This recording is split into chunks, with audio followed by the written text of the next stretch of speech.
What's up guys, welcome to yet another tips to cinematic footage using a drone. Stay tuned.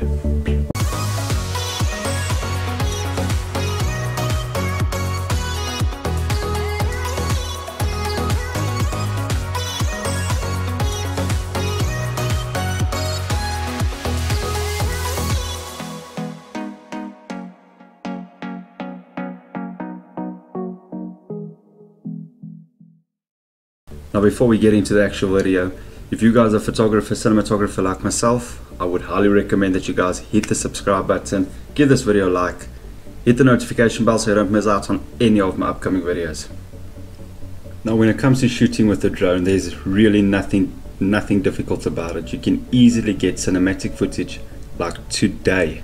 I'm going to go through all the kind of angles, all the basic tips that you guys should start using whenever you start flying your drone again. Some of the basic angles that you should always concentrate on is a dolly. A dolly shot is basically, in drone terms, slowly forwards and slowly backwards. That's basically all a dolly is. It's a basic tool, still used in Hollywood, and it's going to get you your best kind of result.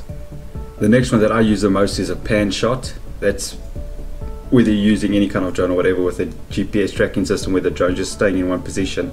A pan shot is basically the drone is stationary in one position, and all you're doing is you're just turning the drone, whether you're going your left or your right. You're just basically capturing everything in that scene with a pan shot, drone stationary, and you're just moving, I would say, in a half circle. You're only going in full circle, it's just going to look awkward.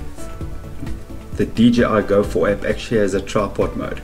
Now what that tripod mode does is it actually slows the footage down of your drone completely. It slows the whole drone down, whether you're going forwards, backwards, left, right, up, down, even adjusting your actual camera gimbal. It slows everything down to give you more control, more steady, smooth shots. Use tripod mode.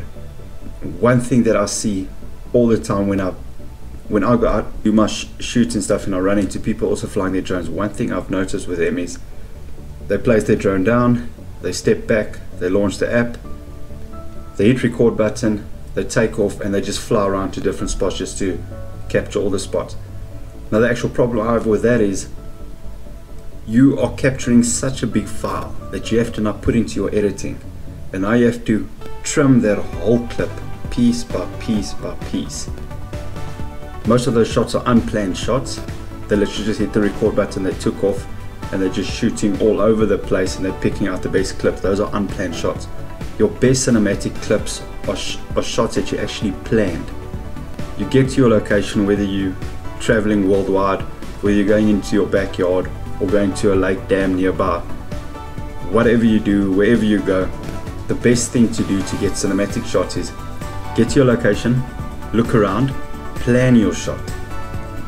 Get the drone started, open your app, whatever drone you're using, get it in position, hit the record button, execute the shot that you're trying to do, stop recording, move on to your next planned location, hit record button, execute. Doing it that way, you're going to get more shots on one battery life.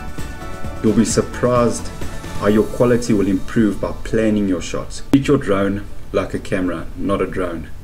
When you doing ground shots and you don't have any kind of stabilization or whatever, whether you're using a GoPro or Canon camera or whatever, you tend to keep your movements as steady and slow as possible, whether you're going in or out. Now that's the exact way you need to treat your drone. Keep your movements slow, steady, and plan your shots. And also one brilliant shot to get, just to kind of show wherever you are, just to show the full scenery. I'm not sure what they call it. I think they call it an elevator shot, where the drone's actually low on the ground, hit record, and all you're doing is you're just raising the drone up, up, up, up, or you're just going down. In drone terms, that's up or down, higher, lower. That's I think they call it an elevator shot. I'm not 100% sure. I haven't done my research on that, but I use it a lot. Now birds, I will give your video a complete different look. It's one thing to capture the scene forwards or at an angle down, but the environment actually changes completely if you're high up in the air and your gimbal's pointing straight down.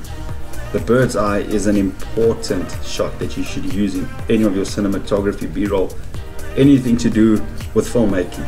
Use the bird's eye view. The tilt-up shot kind of exposes your location environment, something that you want to use it. It's kind of similar to the crane shot, where you flying up with the gimbal pointing down and then you slowly lifting the gimbal to expose everything in the background. Now that's exactly the same with the tilt shot. You got the drone hovering, moving forwards or backwards. You're pointing down and you're slowly raising your gimbal up to expose whatever beautiful scenery that you are at. Everything that you're doing on the ground, implement that in the air. That's all I'm trying to tell you. Do it safely. And your best shot that you're going to get, unfortunately, your best cinematic, dramatic shots that you're going to get are close-up shots, putting your drone in danger. By putting your drone in danger, I mean going underneath a bridge, flying like right next to, let's say right next to a tree, just to get close, because these drones have wide angle lenses, and on the videos they look close but not extremely close, but in actual fact you got that drone flying right next to that plant, tree, bridge, car, whatever, obviously safely, but you need to risk your drones. I hope I don't get in trouble for telling you guys to go risk your drones. Just do it in a safe way. Just try and focus when flying, but try and expand your arsenal when it comes to drone shots. Try not to just fly up in the air, just go high up and just point the camera down and just fly around like that and put that in your video. Get different shots. If you're recording a specific tree that looks really good, if that tree looks amazing, get an orbit shot around the tree, get a crane shot of the tree, get a pan shot of the tree. Little short clips where you're incorporating them together just to show the different angle of the tree. It just gives such a cinematic look. In the end, it actually looks like you had 3 drones flying up in the air getting all these shots. In the meantime, you're only using 1 drone, but you're transitioning to your clips where they look natural like you would do on your ground clips. Try and lock your exposure.